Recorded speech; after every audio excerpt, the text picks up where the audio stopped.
It is the scene that defines the origin of human sin. The Garden of Eden. A naive humanity, a deceptive serpent, and a single divine command.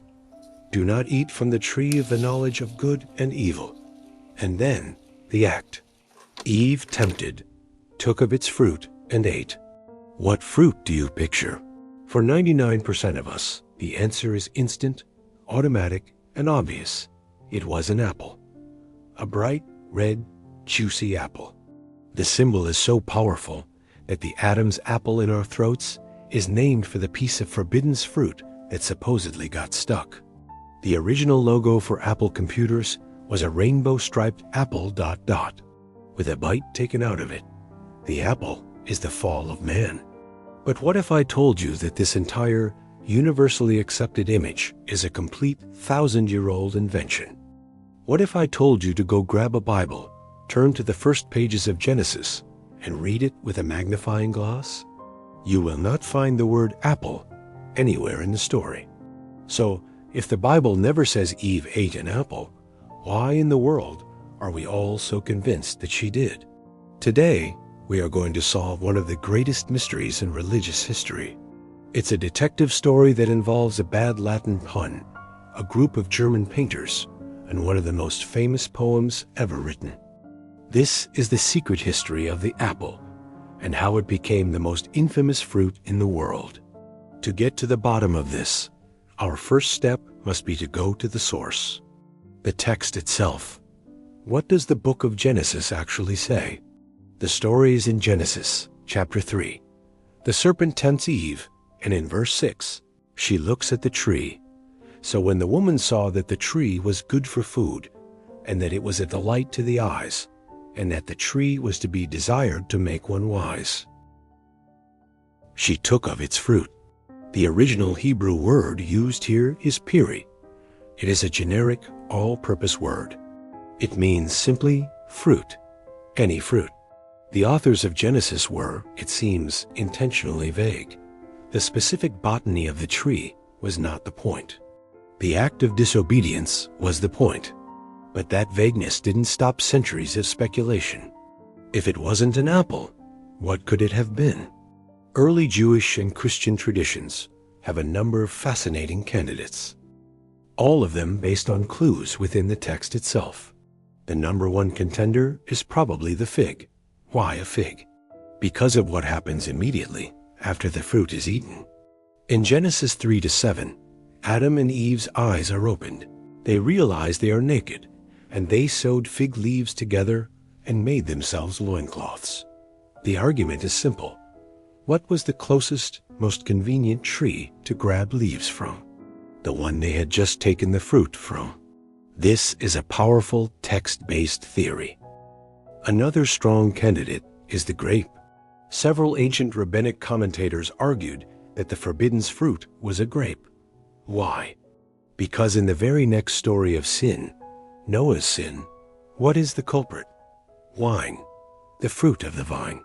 In this view, the grape is the ultimate symbol of a good thing that, when used improperly, brings knowledge, intoxication, and sin.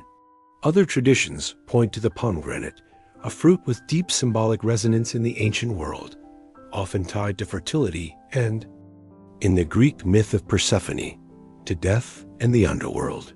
Some Jewish traditions point to the etrog, a citron, a fruit that is central to the festival of Sukkot, arguing that this beautiful, fragrant fruit would have been the one to be desired. The point is, for over 1,000 years, there was no consensus.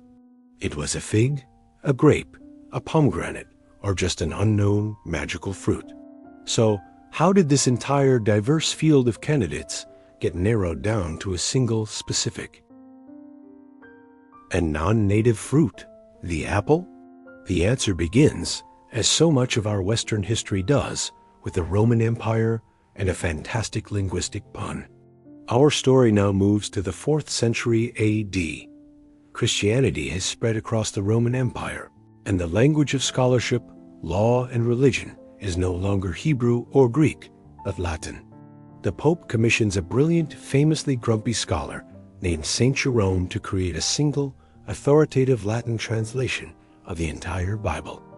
This monumental work, which takes Jerome decades, will become known as the Latin Vulgate. For the next 1,300 years, the Vulgate will be the official Bible of all Western Christendom. Now, Jerome is a translator, and he has a problem. He has to translate the Hebrew phrase Piri Hayetz da Tovara, the fruit of the tree of knowledge of good and evil. And this is where linguistic fate steps in. In Latin, the noun for evil, as in good and evil, is malum, pronounced with a short a. Now, what is the Latin word for apple? It is magum, pronounced with a long a. In classical, spoken Latin, these were two different words. But in the written Latin of the day, which often left out the vowel markings, the words were identical. M, A, L, U, M. Do you see it? A translator, looking at the text, the fruit of good and malum, is staring at a pun that is so perfect, it feels like a divine clue. The fruit of evil is an apple. This single, incredible coincidence of translation is the seed. It is the smoking gun. It is the moment the apple first enters the story, not as a botanical fact, but as a clever, unforgettable linguistic association. For the entire Latin-speaking medieval world, the fruit of malum, evil, and the magum, apple, became inextricably linked. This explains the idea of the apple, but it doesn't explain why we see it so clearly. For that, we have to move from the world of words to the world of images. The linguistic pun was the seed, but Renaissance art was the water and sunlight that made it grow into the icon we know today. For the first 1,000 years of Christian art, in the catacombs of Rome or in Byzantine mosaics, if the fall of man was depicted at all, the fruit was either a generic, unidentifiable sphere, or, quite often, a fig or a pomegranate, reflecting those older traditions. The change begins as Christianity moves north, out of the Mediterranean and into Northern Europe. Think about a painter in Germany, France, or England in the 15th century. They are commissioned to paint the Garden of Eden. They've grown up hearing the Latin Vulgate, where evil and apple are the same word. They need to paint the forbidden fruit. What do they paint? Are they going to paint a fig or a pomegranate? Fruits they've possibly never seen. Fruits that don't grow in their climate. No, they paint the fruit they know. They paint the most common, most recognizable, most symbolic fruit in their own world. They paint an apple. The moment this happens, the idea becomes an indestructible image. We see it in the work of the great masters. In 1507, the German artist Albrecht Dürer creates his iconic engraving, Adam and Eve. In it, Adam stands next to an apple tree. In 1526, Lucas Cranach the Elder paints his version, and what is Eve handing to Adam? A perfect, round, unmistakably Northern European apple. These weren't just paintings. They were the mass media of their day. They were the visual storybooks for a largely illiterate population. As these powerful, revolutionary images spread, the association became absolute. The vague Piri of the Hebrew Bible, which became the clever malum of the Latin Bible, had now been finalized as the bright red apple of European art. The image was set. It just needed one more push to be immortalized in the English language. This brings us to the final piece of the puzzle, John Milton. If the Latin Vulgate and Renaissance art built the house, Milton's 1667 epic poem, Paradise Lost, turned on all the lights and moved in for good. This poem is, without a doubt, the most influential piece of fiction on modern Christian theology and imagination.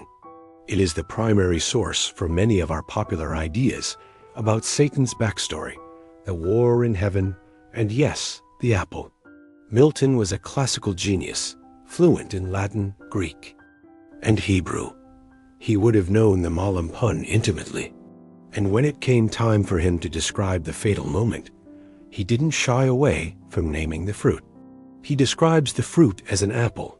He writes of Eve's temptation, how the serpent's persuasive words into her heart, too easy entrance won, her rash hand in evil hour, forth reaching to the fruit, she plucked, she ate. He later confirms it, describing how Adam, after also eating, is overcome with lust. He on Eve began to cast lascivious eyes, she him, has wantonly repaid. In lust they burn, till Adam thus gan Eve to dalliance move, / ... for the smell of tasted fruit, the apple ... With Milton, the transformation is complete. A 2,000-year journey from a vague Hebrew word to a brilliant Latin pun to a convenient artistic prop was finally cemented in the most famous epic poem in the English language. The apple was here to stay. It was just too good of a story. So what's the verdict? The apple as the forbidden fruit is, historically, a complete fabrication. It's a fascinating, accidental, and purely human invention. And this brings us to the great debate, the one I want to leave with you. Does this matter? On one side, you could argue that this is a dangerous distortion, that for centuries we have been focusing on a fictional, trivial detail, the type of fruit which distracts us from the real, profound theological point of the story. The nature of human disobedience, the birth of moral knowledge, and the rupture of the relationship between humanity and the divine. But on the other side, you could argue that this was a felix culpa, a happy fault, a beautiful accident of translation. The story needed a concrete symbol, and history, through a pun, gave it the perfect one. The apple, in Western culture, was already a symbol of desire, the apple of discord in Greek myth, and of knowledge long before Newton. So, is the apple a harmless piece of cultural shorthand, a powerful logo for a complex story? Or is it a historical mistake that has obscured the real meaning of Genesis for millions of people? Does knowing the apple is a 1,000-year-old invention change the power of the story for you? Let me know your thoughts respectfully in the comments below. If you found this deep dive into a historical mystery fascinating, please hit that like button and subscribe for more content that uncovers the hidden stories behind our most familiar beliefs. Thanks for watching.